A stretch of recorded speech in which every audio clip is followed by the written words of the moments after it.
पालघर जिल्ह्यातील जिल्हा परिषद शाळेमध्ये दिल्या जाणाऱ्या पोषण आहारामध्ये अळ्या निघाल्या आणि बुरशी आलेले बारफूड वाटण्यात आले आहेत। यामुळे पालकांकडून संताप व्यक्त केला जात आहे।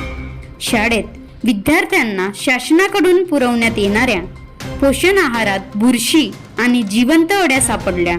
याचे व्हिडिओ आणि फोटो सध्या सोशल मीडियावर व्हायरल होत आहेत।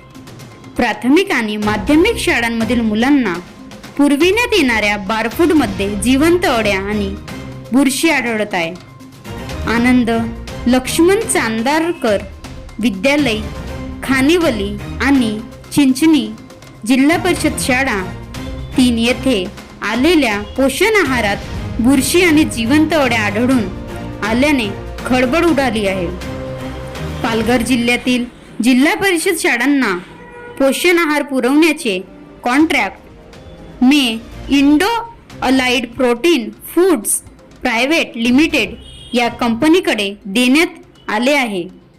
या शाळांमध्ये शिकणारी बरीच मुलं ही गरीब आणि आदिवासी भागातील आहेत।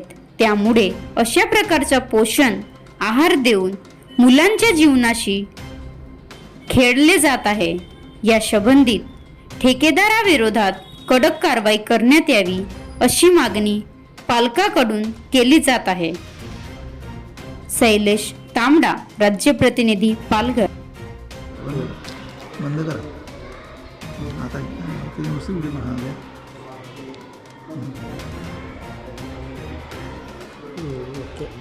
दिसते ना। बनवा व्हिडिओ, पाठवा व्हिडिओ, आम्ही तुमच्या न्याय हक्कासाठी लढा देऊ। ताज्या बातम्या व घडामोडींसाठी पाहत राहा फक्त महाराष्ट्र लाईव्ह न्यूज। आजच आमच्या चॅनलला सबस्क्राईब करा, शेअर करा, कमेंट करा आणि हो, बेल आयकॉन दबायला विसरू नका। जय महाराष्ट्र।